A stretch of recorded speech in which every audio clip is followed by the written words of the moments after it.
ನಮಸ್ತೆ, ನಾನು ಸ್ವಾಮಿ ಮಾತಾಡ್ತಾ ಇರೋದು ಶ್ರೀಕಂಠೇಶ್ವರ ಪ್ರಾಪರ್ಟೀಸಿಂದ. ಇದೊಂದು ಲ್ಯಾಂಡ್ ಬಂದೈತೆ 1 ಎಕರೆ 39 ಗುಂಟೆ. 1 ಎಕರೆ 39 ಗುಂಟೆ ಅಲ್ವಾ?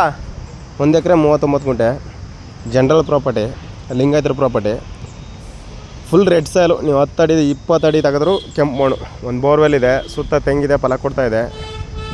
ಮೈಸೂರಿಗೆ 58 ಕಿಲೋಮೀಟ್ರ್ ಆಗುತ್ತೆ. ಜನರಲ್ ಪ್ರಾಪರ್ಟಿ, ಡೈರೆಕ್ಟ್ ರಿಜಿಸ್ಟ್ರಿಗೆ ಹೋಗ್ಬೋದು. ತಾರ್ ರೋಡಿಂದ ಒಂದು 400 ಮೀಟ್ರ್ ಒಳಗಡೆ ಬರಬೇಕು. ತುಂಬ ಚೆನ್ನಾಗಿದೆ. 45 ಅಡಿ road.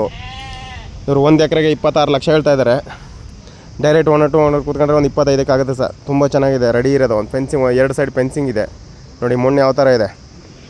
Srikanteshwara ಪ್ರಾಪರ್ಟೀಸಿಂದ direct owner sitting ಇರುತ್ತೆ. ತುಂಬ ಚೆನ್ನಾಗಿದೆ. ರೆಡ್ ಸಾಯಿಲು, ಕೆಂಪು ಮಣ್ಣು. ಈ ಥರ ಲೋ ಬಜೆಟಲ್ಲಿ ಸಿಗೋಲ್ಲ ನಿಮಗೆ. ಬೋರ್ವೆಲ್ ಇದೆ. ಬೋರ್ ಹಾಕ್ಸೋಕ್ಕೆ ನಿಮಗೆ 2 ಲಕ್ಷ 3 ಲಕ್ಷ ಆಗುತ್ತೆ ಬೋರು ಮೋಟ್ರಿಂದ. ಆಮೇಲೆ ಸರ್ವಿಸ್ಗೆ 2 ಲಕ್ಷ, ಎಲ್ಲರಿಂದ 6 ಲಕ್ಷ ಆಗುತ್ತೆ. ಎಲ್ಲ ಉಳಿತಾಯ ಆಗುತ್ತೆ ನೋಡಿ. ತುಂಬ ಚೆನ್ನಾಗಿದೆ. ಶ್ರೀಕಂಠೇಶ್ವರ ಪ್ರಾಪರ್ಟೀಸಿಂದ ಡೈರೆಕ್ಟ್ ಓನರ್ ಸೀಟಿಂಗ್ ಇರುತ್ತೆ. ನಮ್ಮ 2% ಕಮಿಷನ್ ಇರುತ್ತೆ. ನಿಮ್ಮ ಲಾಯರ್ ಏನು ಹೇಳ್ತಾರೆ ಡಾಕ್ಯುಮೆಂಟ್ಸ್ ಎಲ್ಲ ಓದಿಸ್ಕೊಡೋ ಜವಾಬ್ದಾರಿ ನಮ್ಮದು. ವಂಶವೃಕ್ಷದ ಪ್ರಕಾರ ರಿಜಿಸ್ಟ್ರೇಷನ್ ಮಾಡಿಸ್ಕೊಡ್ತೀವಿ ನೋಡಿ ಸರ್. ತುಂಬ ಚೆನ್ನಾಗಿದೆ. ಜನರಲ್ ಪ್ರಾಪರ್ಟಿ, ಆಲ್ರೆಡಿ ಫಲ ಬರ್ತಾಯಿದೆ. ನೀವು ಸೊಸೆ ಹಾಕ್ಬಿಟ್ಟು ಹೇಳೋದ್ರಿಂದ ಫಲ ರೆಡಿ ಇರೋದು.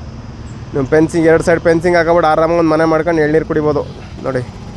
ಹಲಸಿನ ಗಿಡ ಇದೆ, ಸುತ್ತ ಸೇಪು ಫೆನ್ಸಿಂಗ್ ಇದೆ. ಇನ್ನು 2 ಸೈಡ್ ಫೆನ್ಸಿಂಗ್ ಹಾಕೋಬೇಕು, ಗೇಟ್ ಇಟ್ಕೋಬೇಕು ಅಷ್ಟೇ, ಏನಿಲ್ಲ ನೋಡಿ. ಇಂಟ್ರೆಸ್ಟ್ ಇರೋರು ಕಾಲ್ ಮಾಡಿ, ಶೇರ್ ಮಾಡಿ, ಕಮೆಂಟ್ ಮಾಡಿ, ಸಬ್ಸ್ಕ್ರೈಬ್ ಆಗಿ. Thank you for watching. ಧನ್ಯವಾದ.